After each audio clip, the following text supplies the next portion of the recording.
ఒకసారి పరమాచార్య వారు మధ్యలో తన ప్రసంగం ఆపి వింటూ కూర్చున్న సభ్యులలో ఒకరిని పిలిచి ఆంధ్ర అజిటేషన్ అంటున్నారే ఏమిటి అని అడిగారు. తాము చెబుతున్న ప్రవచనం మధ్యలో ఆపి ఆచార్యులు రాజకీయ విషయాలను గురించి తనను ప్రత్యేకించి అడగటం ఆయనకు వింతగా తోచింది. అయినా ఏదో తోచిన జవాబు చెప్పారాయన.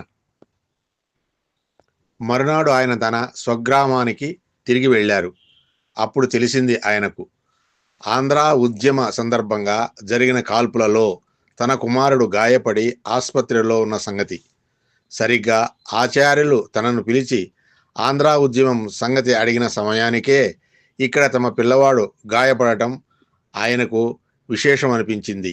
అంతేకాదు, ఒక ముసలాయన వచ్చి రిక్షాలో తనను ఎక్కించుకొని ఆసుపత్రిలో చేర్చి వెళ్ళాడని, ఆయన ఎవరో తనకు తెలియదని, ఆయన వచ్చి రక్షించకపోతే తన ప్రాణాలు దక్కేవి కావని ఆయన కుమారుడు ఆయనకు చెప్పాడు. ఆచార్యులే ముసలి వ్యక్తి రూపంలో వచ్చి తన కొడుకును రక్షించారు.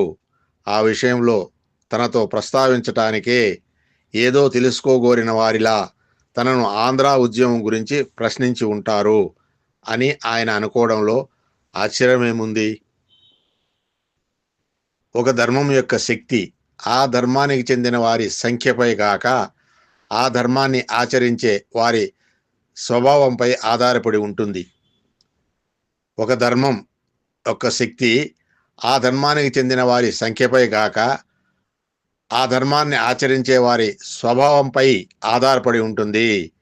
హిందూ ధర్మ సిద్ధాంతాలకు అనుగుణంగా తన జీవితాన్ని తీర్చిదిద్దుకునే హిందువుడు హిందూ ధర్మానికి ఉత్తమ ప్రచారకుడు. మన ధర్మం నేటికి నిలబడి ఉందంటే ధర్మాచరణలో నిష్టగల మహాపురుషులే దానికి కారణం.